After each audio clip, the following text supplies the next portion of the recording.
Welcome to the How to Write a Book podcast, the show that helps you plan, write, and publish your book, even if you're a beginner or just feel like one.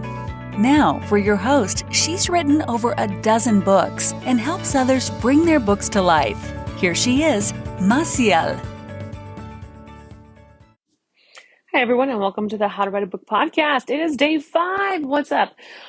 All right, so kind of like last year, we're going to have a theme here about the negative thoughts we might be facing. And, as a writer, we're sensitive people. So let's go ahead and dig in deep. Let's do this. All right, in case you're new to this podcast, hey, welcome to the show. And also, I'm a book coach. I've helped authors write their books, launch their books, become Amazon bestselling authors, and it is super fun. I love words. I love books. You always find me just diving in and buying books when I don't have the time to read them. All right. So today let's tackle a kind of a mindset which has a lot to do with just facing a story. And let's take, for example, a short story. So even though it's NaNoWRIMO, you might be doing essentially a collection of short stories for your entire novel. You have 50,000 words, but say every time you sit down to write, you actually come up with 5 separate stories that are like 10,000 words each, as you go along, just for example.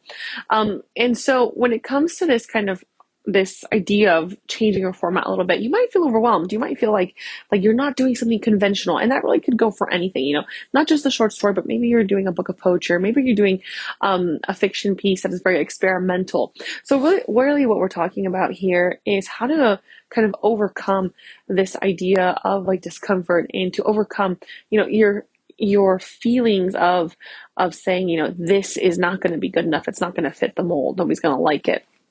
So, I think that those concerns are valid. You shouldn't just ignore them. You shouldn't sweep them under the rug. Instead, try to face them. And one of the ways that I would suggest that you face them is to create something tangible instead. One of the things that you could do and that I love is, actually flesh out your idea. Put it down on a piece of paper, put some notes down, something that's tangible, something that you can give to someone else. And what I would encourage you to do is to pick someone special, someone who actually has some good eyes for reading and will understand where you're coming from in your process.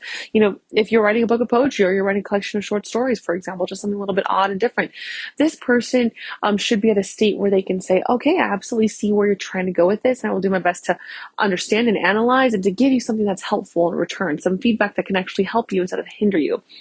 And what this might create is a sense of accountability. It's going to give you that sense of progress as well, and also a safety cushion, because you don't want to put something out there and then have it flayed by strangers or by somebody who's, really good at criticism. Instead, you can give it to somebody who you trust and will help you move along forward. And the same concept can be applied when you go to the gym. You are probably, and this might not be for everybody, but you might be hesitant to go to the gym with that one friend who runs 6,000 miles a day and who they track all their calories and they only eat broccoli. And when they go to the gym, they're pretty much playing the Rocky theme song in their head for 2 hours straight. That person might be a little bit intimidating to you, and especially because they're advanced. Now, that doesn't mean that they're better than you in any way. It just means that they kind of have advanced in their journey. So when it comes to writing, whether you're seasoned or you're new, you're taking your own steps to getting to that next level. So just like the gym partner, pick someone who's not going to be intimidating for you. Pick someone who wants to enjoy this journey for you and also be there for you and cheer you on, and who might actually be in the same boat as you. So I suggest writing it down when the idea feels overwhelming, when what you're doing feels like it's out of reach, or it's out of touch, or it's just never going to work, which it will. Write it down and give it to someone so they can look at it and they can give you the encouragement that you need to move forward. All right, everybody, happy day 5, and we'll see you on the other side. Hey there, writer. Thank you for listening to the How to Write a Book podcast with your host, Massiel Valenzuela. If you like the show, we'd be happy if you left a review. For more information on writing and the writer's life, go to www.themassiel.com.